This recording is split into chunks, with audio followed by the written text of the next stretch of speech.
chez Dostoïevski, Sardou, tous les thèmes que vous pouvez choisir qui parlent de la condition de l'homme. Voilà. Voilà, vous pensez que le théâtre vous aura permis, en partie en tout cas, visiblement, de répondre à ces exigences, à ces demandes, que c'était pour un homme comme vous, parce qu'après tout, si vous avez ces exigences, vous pouviez aller dans d'autres vocations, dans d'autres missions, humanitaires, religieuses.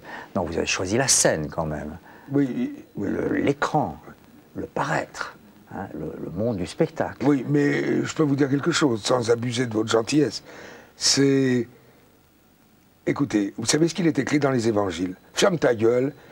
Si ce que fait cette main, l'autre doit l'ignorer complètement.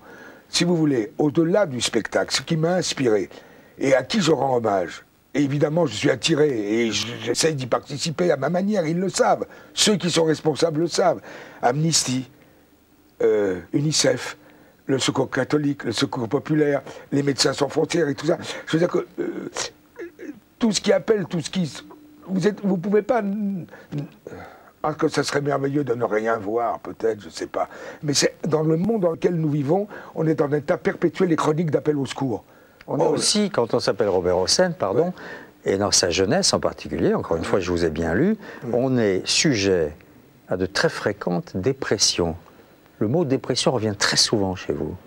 Alors là encore, c'est dans les gènes? C'est votre père et votre mère? Non, j'aime bien me marrer et rigoler. J'ai beaucoup d'amis avec qui je ris. Oui, par ailleurs. Quand t'es passé sa vie avec Vadim et Marquand. Voilà, c'est peut-être contradictoire, parce que vous avez fait la fête à Saint-Germain-des-Prés, plus sans doute que quiconque, avec Vadim. Et je ne renierai jamais, non, pas du tout. C'est pour ça que je vous dis que je suis distrait par des conneries qui viennent me casser les pieds, et alors que ma nature spontanée est d'avoir quand même un peu plus d'humour, le sens de la dérision, pas se prendre au sérieux trop, il ne faut pas charrier exactement, et c'est pour ça que vous êtes très sympa de m'interviewer, mais j'ai eu l'impression que si j'entendais ce que j'entends et ce que je vois, je serais complètement affolé, je dirais non mais il est malade, c'est un dingue, etc. Et pas du tout, c'est très très simple, vous savez quand ça vous arrive, eh ben vous n'y êtes pour rien. C'est soudain, brutal, ça peut être la nuit, ça peut être ici, ça peut être dans la rue. Et ma femme, vous savez comment elle appelle ça? Parce qu'à un moment donné, c'est chronique, alors elle se marre. Elle dit, ah ben attendez, rien, il a des visites. Et tous mes copains le savent, alors on parle des visites mais en 2 secondes. Ça dure quoi? 30 secondes, 1 minute, par rapport à la vie qui fait 24 heures. Mais cela vous donne quand même, pour finir un jour, très mauvaise conscience. Parce que vous sentez qu'il y a quelque chose d'autre. C'est d'ailleurs ce que je dis de Dieu. J'y crois tellement, mais tellement, qu'il finira bien par exister. Et j'emmerde personne. Et vous voyez, si je peux me permettre de le dire, même par rapport à l'Église, moi je donne un grand conseil, ne serrez pas les cuillères dans les églises, vous vous passez des microbes, inutilement. Sortez un billet et donnez-le à des gens qui appellent ou qui n'appellent rien parce qu'ils ont beaucoup de dignité. Ceux qui sont dans le besoin ont beaucoup de nudité. Les églises, vous les avez fréquentées longtemps à une époque, mais vous dites c'était pour aller manger le pain béni parce que vous creviez de faim, c'est ça? Bah oui, c'était l'occupe. Alors dans les églises orthodoxes, j'étais en pension, Meudon, Château, Clamart, Brenois, Versailles, enfin tous les pensionnats où il y avait marqué cuisine moderne, prix modéré, que la nuit on changeait par cuisine modérée, prix moderne. Et il y avait toujours des églises russes orthodoxes et on allait à la messe. Et à la fin, on se disait tiens, on communie un bon coup et on va recevoir le pain béni. Et le pain béni, c'était un petit pain comme ça, et vous dire vachement bon. Hein. Et alors on attendait avec une impatience folle ce moment-là. Et puis je sais pas, ça m'a tourné la tête. L'encens, les icônes, le chant, les chœurs, tout ça. Et là, c'est encore à cause de l'enfance, de balader dans les bandes dessinées, de filer par là, de monter en haut des arbres et de regarder l'horizon en se disant, mon Dieu, d'imaginer une vie parallèle. Alors de temps en temps, quand vous êtes trop... vous emmerdez trop, vous êtes trop seul, trop pauvre, trop ci, trop ça, vous vous enfilez dans un monde parallèle, comme ça, hop, d'un seul coup, vous passez de l'autre côté. Et tout ce que je vous raconte, ces visites, ça doit être des trucs que je dois complètement confondre entre... Je ne suis plus très bien lucide par rapport à la vraie vie. Vous savez, quand on a tourné les Marquises, on a mis des années. Marquise des Anges, Angélique Marquise des Anges. Et des années. Ouais. Et alors, peu à peu, ma vie était plus quotidienne et je m'étais beaucoup plus fait à tourner Perrac ou Geoffrey de Perrac que de reprendre après. Je dis, oh merde, il faut se changer, se démaquiller, on va recommencer à vivre. Je me trouve très très bien dans d'autres univers. C'était confortable d'être Perrac. Ouais, mais il fallait boiter un bon coup, quoi. Parce que après le repos du guerrier avec Brigitte Bardot, le summum et l'état de grâce, on m'a dit, tenez, maintenant vous allez faire bossu, cicatrisé, tordu, et j'avais un contrat. Et au départ, j'étais épouvanté. Mais ça vous a plu, vous avez fait ça. Ouais. Il a du diable. Il fabriquait de l'or. Vous avez dit Bardot, et vous avez mentionné votre épouse, et puis vous avez mentionné un peu plus tôt dans notre conversation, qui n'est pas une interview, qui est une conversation. Oui, oui, excusez-moi. Non, je vous en prie. Vous avez mentionné les femmes. Elles ont joué un rôle très important dans votre vie. Et si j'ai bien compris aussi, d'ailleurs vous le dites, vous étiez très attiré par les jeunes femmes, les jeunes filles. Même. Oui, mais pourquoi ça? Mais c'est facile. C'est très facile à expliquer. Mais j'en ai des moins jeunes qui me doivent une soupe aujourd'hui encore. Hein, si jamais je veux me retrouver un jour dans le besoin total. Je vais vous dire d'où ça vient. Les pensionnats russes, certains, étaient des pensionnats mixtes. Oui. Ma mère, mon père couraient le monde, étaient musiciens. Je ne le voyais pas comme j'aurais aimé. Et ma mère non plus, puisqu'elle le suivait, souvent. Je ne les voyais pas comme j'aurais aimé les voir. J'aurais voulu partager leur misère dans une chambre de bonne, vous savez. J'aurais préféré bouffer des yaourts, comme dit mon père. Eh bien, les pensionnats étaient mixtes. Alors, la solitude, eh bien, l'école et tout. Et ce sont elles, des mômes de 12 ans, 13 ans, 10 ans, qui vous servaient de mère, de sœur, de tout ce qui vous manquait. C'était des pensionnats mixtes. De petites maîtresses, peut-être? Oh, petite maîtresse, j'étais pas si doué. Ah ben, non, si j'ai cru comprendre, c'était assez précoce. Mais oui, bon, précoce, c'est-à-dire que j'ai appris à l'âge de 12 ans ce que j'aurais dû apprendre un peu plus tard. Et aujourd'hui plus tard... Vous énervez pas. Et aujourd'hui plus tard, je découvre des choses que j'aurais dû apprendre à 12 ans. Alors c'est pour ça que je trouve encore tout normal, tout... Donc la jeune fille, c'était la sœur que vous n'aviez pas? Oui, la mère qui n'était pas là? Oui, la maîtresse que j'ai eue plus tard. C'est pour ça que je me suis méfié des femmes très très très longtemps. C'est vrai. Vous êtes tellement méfié, vous avez beaucoup changé. Ben oui, maintenant... Vous savez, maintenant, ce sont les gens qui ont 90 ans comme moi qui courent après les jeunes filles de 12 ans.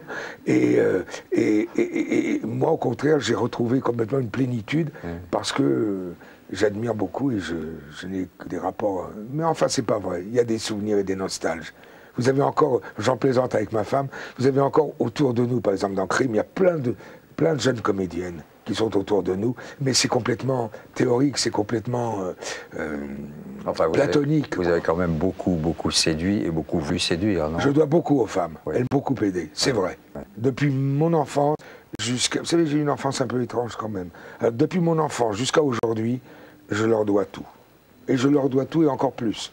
Et je sais aussi que quand un spectacle existe, c'est parce que les familles entraînent aussi les hommes. C'est vrai. La femme est prescripteur, on dit aujourd'hui. C'est elle qui achète les livres, c'est elle qui dit on va voir tel spectacle. La femme, c'est votre public. Vous vous adressez à une femme quand vous préparez un grand spectacle? Moi, je vous aime. La moitié des collaborateurs que j'ai, les 2 tiers sont des femmes.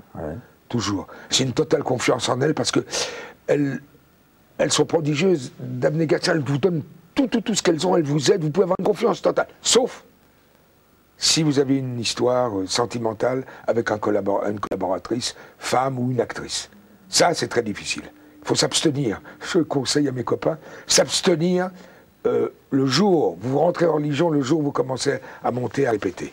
Vous pouvez en faire tous des amis, jamais.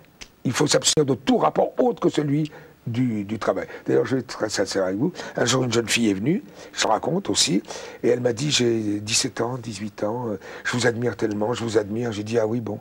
Et alors, elle me dit, vous pouvez pas... Je dis, vous voudriez être dans un de mes spectacles? Je tiens tout de suite à vous dire qu'il n'y ait pas de malentendu. Ou on sort ensemble et on dîne, ou on travaille ensemble. Qu'est-ce que vous choisissez? Elle me dit, bah, je préfère travailler. Bon, bah, comme ça, il n'y a pas de malentendu. On va terminer par le jeu de pourquoi. Je vais vous poser une question. Vous me répondrez. Je m'excuse d'avoir été un peu... Mais non, mais vous êtes qui vous êtes et on vous écoute avec bonheur et plaisir, alors ne vous excusez jamais. Ah bon. Vous avez dit un jour, j'ai quand même le sentiment atroce, qui est un adjectif très fort, d'être passé à côté de l'essentiel. Pourquoi?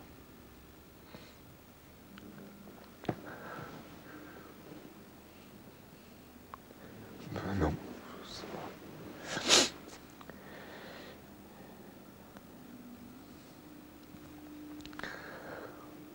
Si vous ne souhaitez pas répondre, on s'en tient là. Hein. À partir du moment où on sait certaines choses et on voit certaines choses, il faut absolument se mettre au service de ces choses. Et vous ne l'avez pas fait. Je le fais en partie, voilà. Je le fais à travers ce que je je fais au théâtre ou ailleurs, mais c'est pas suffisant, quoi. Pourquoi? Parce qu'au bout de votre vie, vous vous apercevez qu'il y a des urgences. Pourquoi?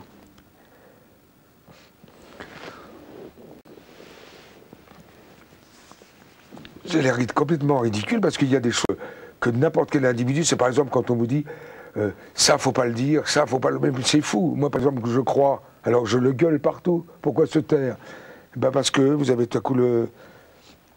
Ben, je crois que c'est chez tous les êtres humains pareil. On a plus ou moins bonne conscience lorsqu'on est lucide et lorsqu'on prend conscience des choses qui sont autour de nous et qu'on voit tous les jours et qu'on entend tous les jours dans ce monde.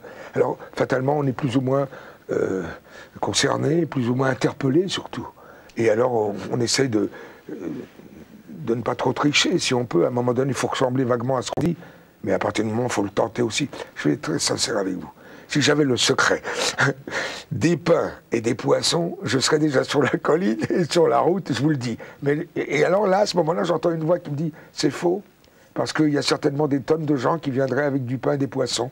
Je me souviendrai que quand on a fait l'évangile au Palais des Sports, 4000 personnes se partagent en quelques minutes sur le requiem de Mahler, eux-mêmes, le pain. Donc je veux dire que tout est possible et je rêve que d'une chose, c'est qu'il puisse se passer quelque chose qui fait que les hommes attrape l'espérance, voilà, c'est ça, et qu'ils puissent tout à coup avoir le sentiment d'exister. C'est très important, parce que sinon la vie alors que c'est un acte d'amour essentiel de passer à côté. Voilà. J'aime beaucoup les gens, j'aime beaucoup les hommes, et je crois en Dieu parce que je crois dans les hommes, et avec leurs faiblesses, leurs contradictions. Merci beaucoup.